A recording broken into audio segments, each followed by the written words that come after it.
All right, so let's explore how to create another type of landscape, similar but different also from the River Canyon series that we had in earlier tutorials.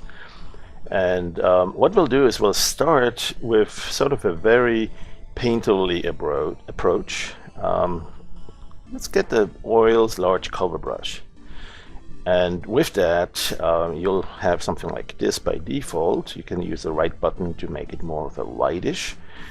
You see the black and the white primary, secondary color, right? So that's what that is.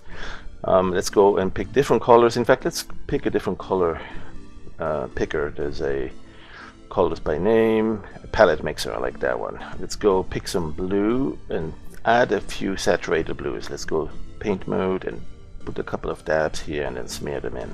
So we have a few more nicely saturated dark blues here as well. All right, let's go back to color picker mode and use it as a color picker. All right, so near the top of the sky we'll have some sort of blue colors, not that intense though. So we'll go perhaps a little bit less on the opacity, something like this. So we can now use that. We also have a smear mode apparently. Here my cat just ran over the keyboard. Let's go back to default. There you go. Alright, so we'll do a couple of light blue like this, and perhaps a couple of white buttons here to bring it up even brighter. Just smear this over, make it look a bit fluffy, make it look a bit messy, just like my cat, fluffy and messy.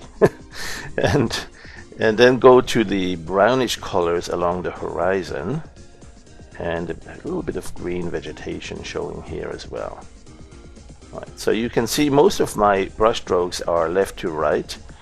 There's perhaps room for a little bit of descent and some sort of a blurry hint of something else happening here. And we can always bring the opacity even lower, down to just 1 or 2, for a very, very subtle level of changes. Right? And those changes could be in replace mode like they're here, but it could be also in additive mode if you want to allow them to get even brighter than the color that's in the brush. It just keeps adding until it reaches full white. And then we can also go to other modes, subtractive, and just gradually make it darker again. That's a little bit too much, so let's go to default again and just replace it. So we have a dark cloud here somewhere. That's what that will look like in a very imaginary world. And alright, so we have some sort of a background that you could typically see using in a painting approach if we wanted to really paint that entire scene. We may end up actually using some of the clouds. The background here is fairly usable as a cloud pattern. We might also add a little bit of fog. Go do the linear gradient tool thing and perhaps adjust the gradient a little bit more, or pick a different one like this one, and then have it go on top here, but then fade it, right? Undo, interactive undo, to say give me only a little bit of that. That was actually not exactly what I needed, so let's go and undo that, and perhaps pick a different gradient, one that shows the horizon as well. Oh yeah, like this one here, right? And perhaps also one, if we go to the gradient, what is it, the sweep editor, we can adjust the details on it to make it a bit transparent. Work on the opacity here and make it a bit transparent so it doesn't afflict it too much, especially in the dark side here. Let's go drop down the transparency, and never mind the slight imperfections, we can just smooth those out. And so now you have a gradient like this that you can apply, let's say from blue down, something like this. So you add a little bit of a horizon mist to that. Now that's still too intense, so again the interactive undo could bring it down to a reasonable level. So that's a nice background image to use even after we do all sorts of paintings on top. So let's go store this and see if we can work with that. Let's also undo and store this one, because we might want to use this one as well. So store a copy of this, We don't need advertising from Sleep Train. Let's go. Let's go and close these. Okay, so we have the one with the horizon, the mist at the horizon, and we have one without. I'm going to use this one for building the terrain now. So I'm going to go to the Transform 3D Designer, and here it is. And again, because we did most of our brush strokes in a horizontal way, sideways, you see a little bit of a horizontal mountain scene coming out of that, right? So the elevation map is now controlled by that. And if you don't like the nature of this, we can certainly go back to this and say, okay, we're going to use this one for the background, but this one is turning into the terrain, so we might want to do a few other things to that, like adding a little bit of random noise or a few other things like we've done earlier in other tutorials. We would go to plasma noise and perhaps add this in multiply mode, so we keep some of the existing structure, but we just add a little bit something to that. And if it's too intense, again, the interactive undo brings you back and forth from nothing to 100% of that effect. So we can find kind of a middle ground where a little bit of both is accepted. And of course, since we want to paint, we can also go and paint some other stuff and some other features, maybe some bright domes, or some spokes. I would like, for instance, to suggest something like using the brush settings details here, the custom brush in particular, and set the size of a brush that you can see in the preview, PRV. And so it's barely visible now because of the opacity still being so low.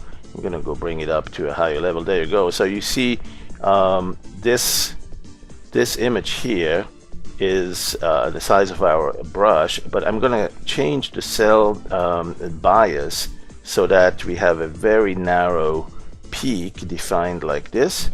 And so now if we paint over that, perhaps in additive mode, it's with some random position. Let's give it some, let's see, there's a step, fairly large distances, but especially the random position and the random size.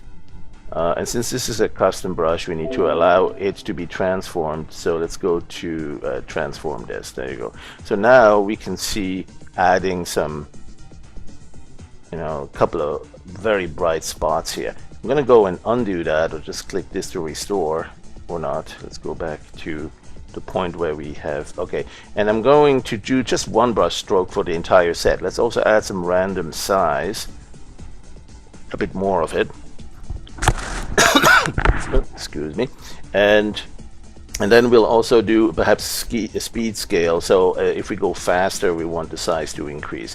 When we go slow, so we can, oh, it's the other way around. Okay, so we can go on negative size. So if we go slow, it's going to be relatively small, and then if we go faster, they increase in size. That way we can do some detail work at slow speed, at low speed. And we can control it a little bit better, and that if we want a very fast turnaround, we can go very fast all over that. All right.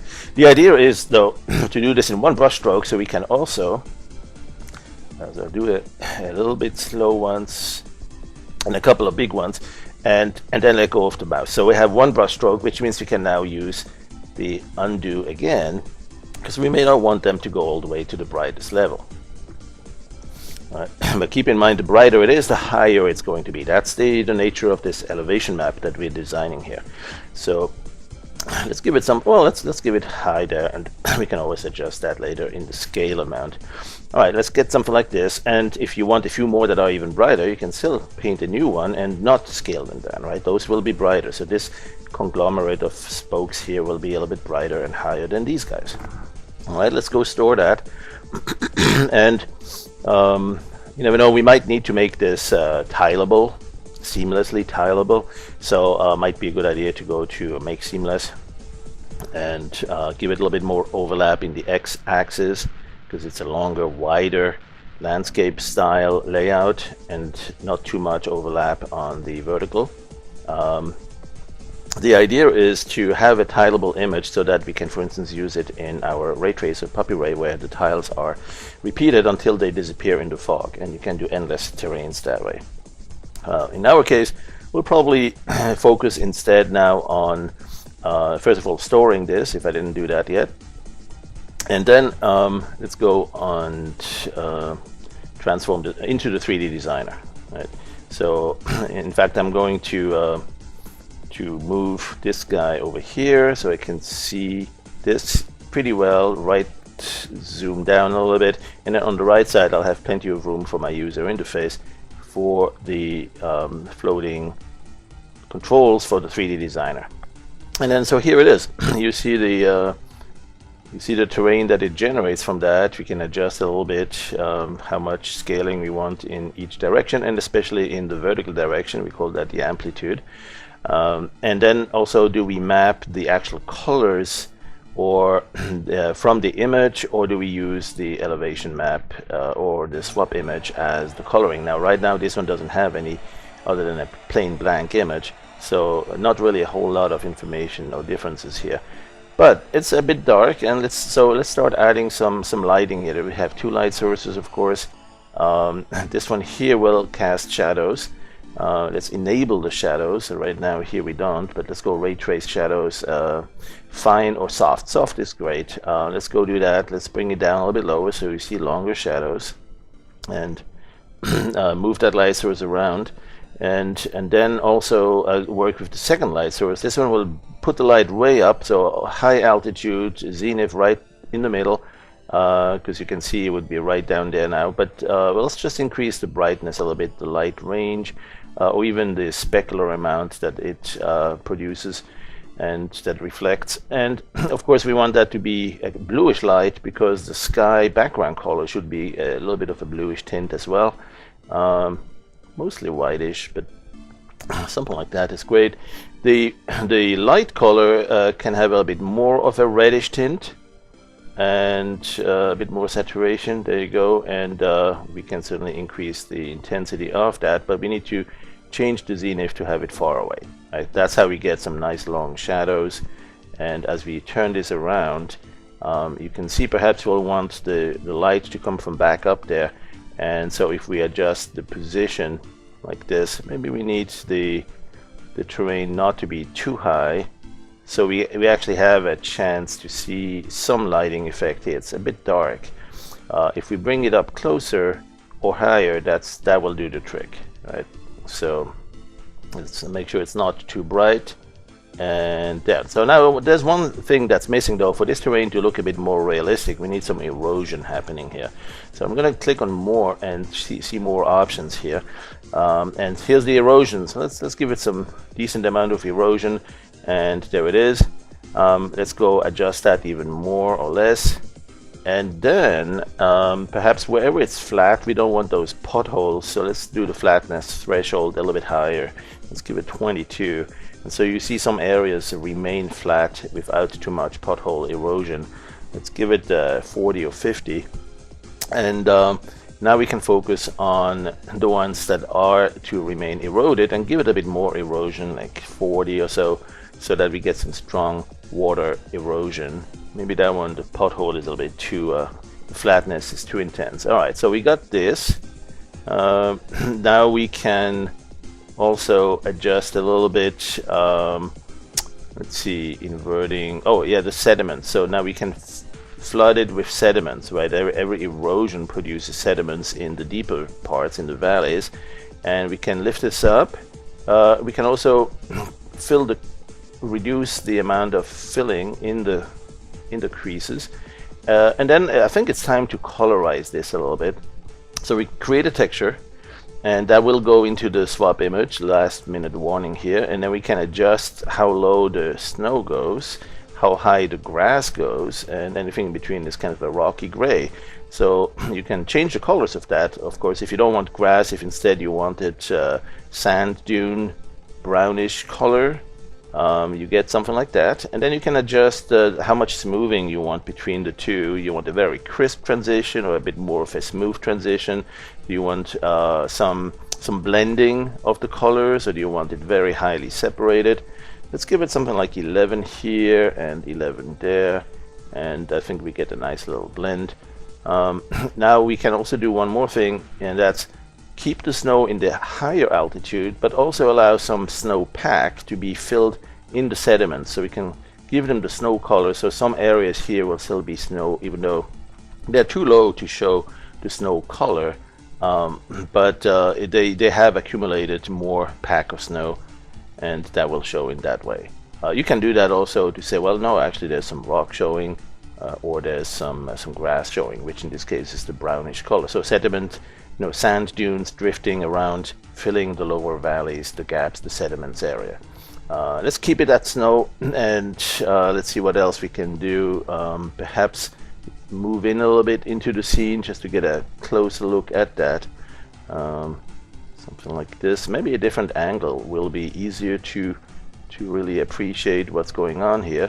Let's see, for instance, if we move back a little bit and position ourselves, let's see, let's go like this angle here, there, and then just move it a little bit to the left, to the right, adjust the size, stretch it, and also position the camera lower. There you go. So now it's time to make sure we don't have too much darkness here. And one thing that will help is to enable the ambient occlusion in additive mode. That will bring back some of the dark and reveal some more details in this area. So we have ambient occlusion shading that works great for that kind of scenario where you have just too much contrast, too bright, too dark, and you want to bring it a bit in reason. There's a zone along the edge of a few pixels that you might need to crop out at the end. And you want the anti-aliasing to be at the highest level, so we get some nice smoothing. You don't get too much granularity on that. There's also the pre-filter for the terrain itself, so you can see the domes don't go quite as high if you pre-filter to the max. Let's see what else. We can perhaps reduce the brightness a little bit now. Oh, fog. We want to see if there's some fog in the distance.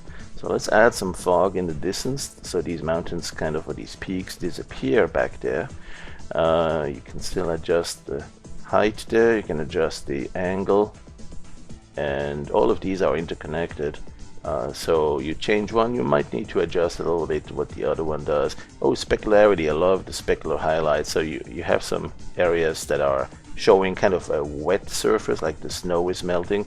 That would be nicely done with the specular highlight. Don't give it too much, well, you might want to, but just like something like this is probably just fine. And then adjust a little bit that intensity. Or if you go all the way flat, there you go, that will work too. Let's see, one more. Oh, clouds in the background. We have a couple of puffy clouds we can add there, and we'll bring them a little bit to sanity when it comes to the brightness, but let's bring them in the far distance. We don't need them up close, we just need them somewhere up there. There you go. Even farther away, and perhaps a little bit there, this way, and a little bit down. Kind of a ground fog. And certainly a little bit more brightness is okay. There you go, especially since the sun is actually right behind it and shining on those edges. So if we lower this slide source that represents the sun, you can see a little bit different lighting on the clouds as well.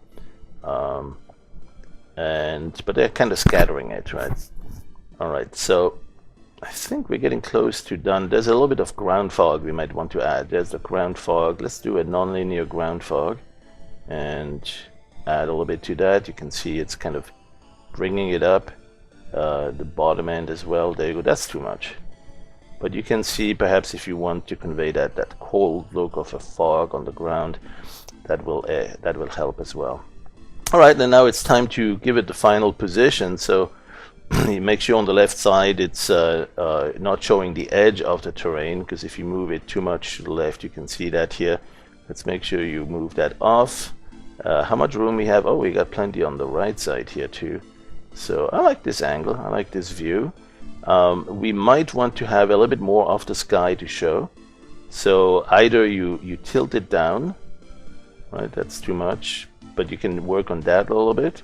Or if you want to keep this approach of kind of a top-down look, just move it down vertically. So that would be this y-axis. bringing it down like that. And you can also move back to reveal a little bit more, but again, be careful on the left edge not to see the end of the terrain patch here. So bring that over here. That one's showing on the right side now, so maybe sometimes what you do is you adjust a little bit how much stretch you apply to that whole thing. So you have stretch in this axis and stretch in that axis, and now both are happy. And the fog is too intense, so let's reduce that a little bit so we can see a little bit more of that distant mountain scene. Yeah, look at that, there's plenty more to be discovered now. And of course some of that you want in a still image, but if you do an animation you really want to gradually reveal it as you get closer or fly over the terrain. So let's do one that's a still image, and then we'll do another one that is an animation. This one I'm going to bank a little bit as well, see if I can give it a little bit of a tilt. Not a whole lot there to be done. Okay, I think this is good. I like the clouds here, adding a lot of brightness to it. Perhaps too much actually. Come to think of it, maybe we can reduce that a little bit. Reduce the dark side, increase the bright side. There you go. All right. So, and actually this cloud here is too intense. I'm gonna go and bring it up a little bit in size. That will spread it and make it a little bit dimmer. And then I'm going to also move it to the right side. There you go, a little bit more in the far distance, and bring it down a little bit lower. There, so it'll be more like ground fog. Right there you go, just a touch over here, but especially down here we'll be filling the deeper part of the valley. All right, so how much lower do we want the sun? That's the last thing probably here. Let's see if we bring the sunlight really low or up a little bit, and we see more of that specular lighting. We can bring this one a little bit darker. And so we really get the benefit of the sunlight hitting the bright spots here. Alright, okay, so okay that, make sure we have the full anti-aliasing AA level at the max, and okay that, and that renders it now. Takes a few seconds, multi-passes, 25 renderings on top of slight offset, and you'll get a fairly nice high quality rendering out of that. Alright, so here it is. Let's center that, let's zoom in a little bit to explore. And we still have the preview of the brush. Let's turn that off. So here's our initial rendering, and that one we can certainly use in a poster if we intend to build on that. I'm going to go and store this image. I'm going to also make a safe copy into the clipboard just in case my power runs out or I hit the bug that crashes the program or whatever it is, right? We don't want to be without this image. We've spent too much time on this. We should really save it to a file, but you know how we're always lazy and we end up not doing that. So let's at least have a copy in the clipboard, because then you can go to your favorite image viewer or other tool and paste it right in there, and you have a safe copy inside of this one. Again, it's only really safe if you save it to a hard drive that's not about to crash either. Right, in the worst case scenario, you probably want to make a quick snapshot into your Dropbox or some other different location than your own computer, and then you have another backup there somewhere. All right, so this is one place to go. If we switch to the swap image, we have that elevation map. Let's keep that one as well. Not the elevation map, the color map rather. Let's store a copy of that as well. And we could paint on that and add some more features, you know, like rivers and crevices from a what is it, a glacier, dunes, like in the brownish area. You might want to paint some sand dunes. This is where your gamer mentality will show, right? If you're a game developer, you know exactly what you need and how you'll put it in there. And so that's where Dog Waffle comes in handy as a paint program as well. But we are focusing right now on creating our terrain, and so let's see what else we can do to add something to the scene. Actually, we have this other image we had created with the fog kind of appearance along the horizon. And what I'd like to do is actually use part of this here in the upper area of this image. So I want to kind of blend it across. So there's a couple of ways to do that. I'm gonna go and put it into a different layer first. So add a layer, and that layer is not going to be in opaque modes. We don't do opaque mode layers, but what we will do by default is a multiply mode. We can do a screen mode and then just reduce the intensity of that. But what we'll do in that image, we will put a copy of this sky. Right? If we had it at fuller intensity, we could tell a little bit more what's going on here. In fact, if we want to adjust the intensity of this background image, we put that one in a different layer too. Add another layer, bring it down. There it is. Bring it down, so that's the bottom layer. And I don't know, make it black, for instance. So erase to black, erase to black. And that's the bottom one here. And then put these in additive mode. Right? Instead of multiply mode, let's put them in additive mode. Something like this. So, you know, whatever was black now turns to the actual color of the image, but you can adjust how much of that you want. That's the beauty of it now. And then the upper layer here too, you can adjust. So you can play the two against each other or with each other and combine them. So you get this nice layer of kind of a blended, a mixed blend of the two. What I really want to do with that though is to transform or shift the horizon image a little bit higher. So this one here, I need to have this up higher so that the mist along the horizon doesn't appear in the middle of the picture. I want it closer to this area here. Right, so that area is where the horizon needs to show. So let's just use the filter transform shift, right, and shift it upwards.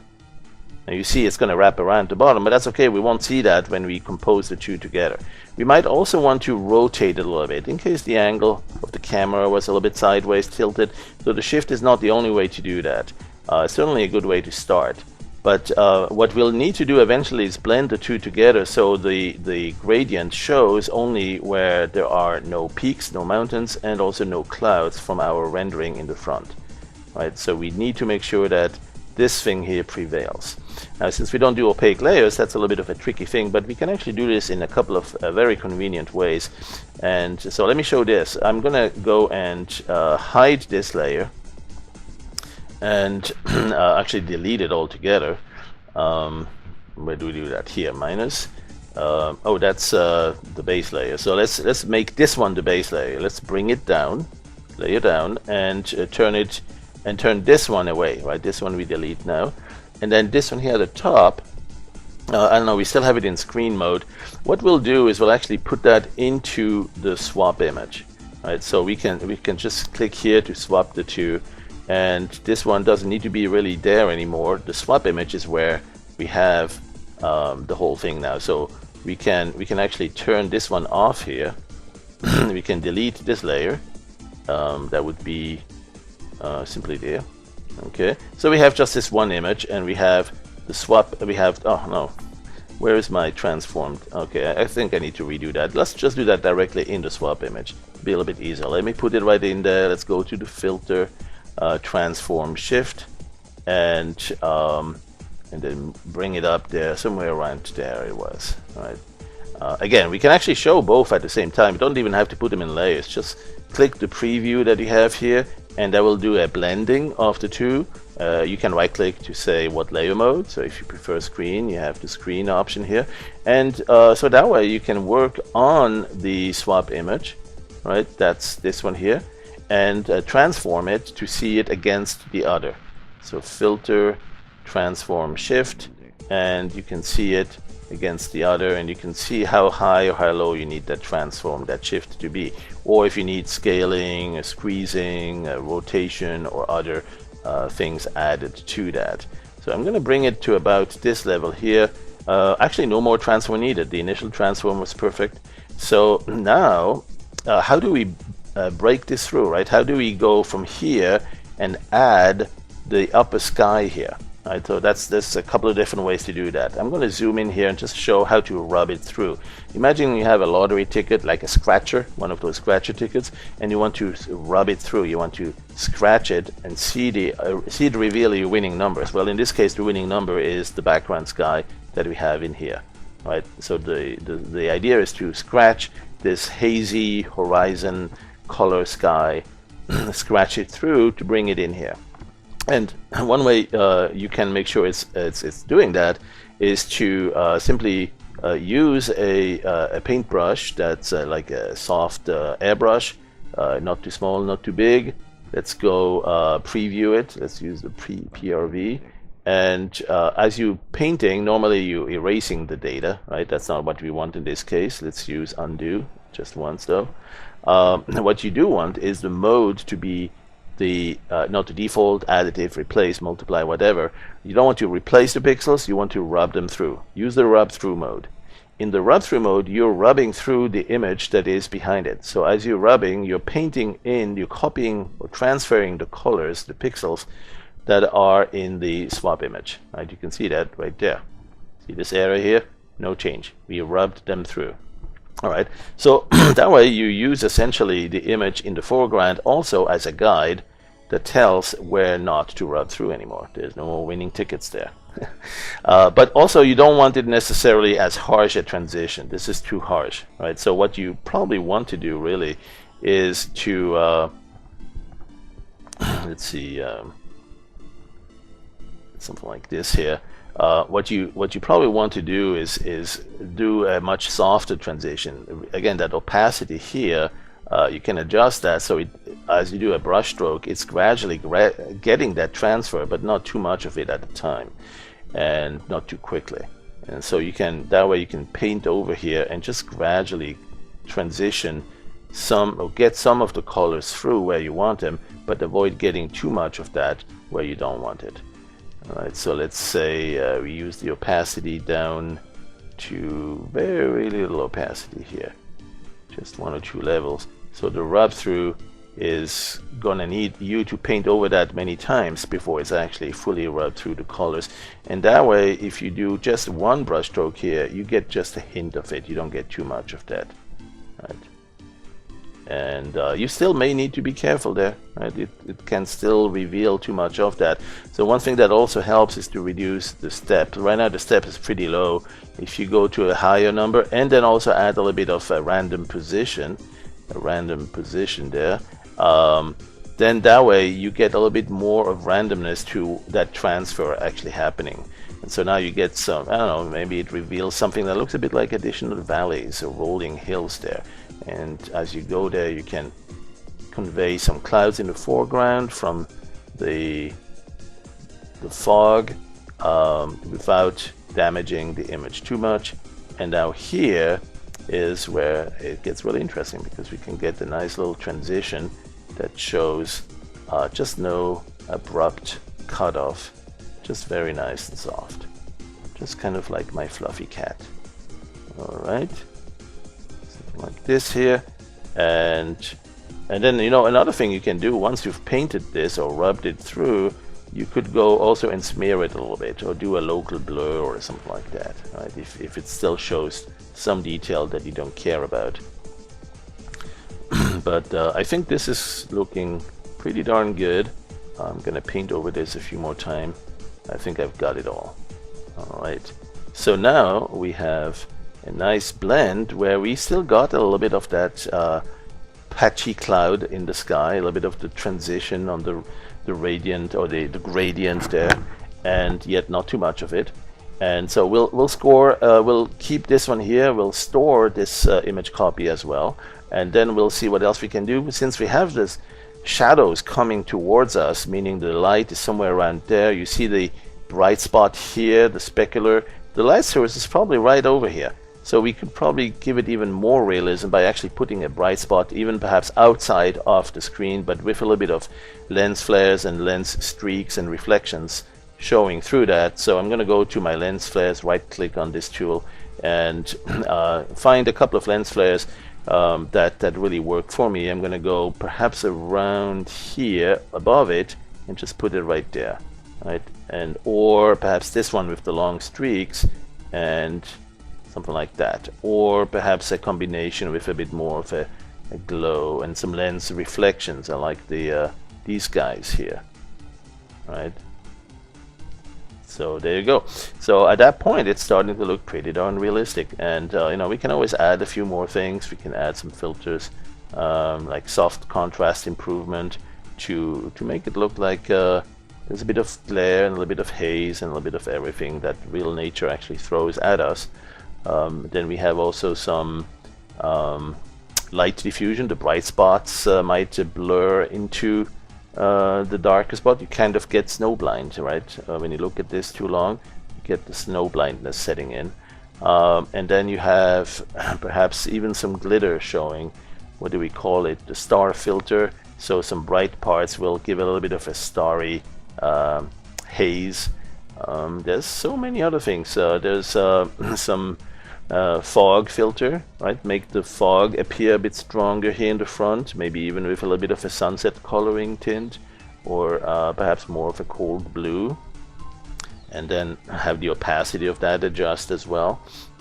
What else do we need? We need perhaps a little bit of a sunset. Oh, that's too much. But hey, you never know. Maybe that's exactly what you need, right? If this is representing Sunset Boulevard on planet XYZ, then I think you need sunset filters going on here.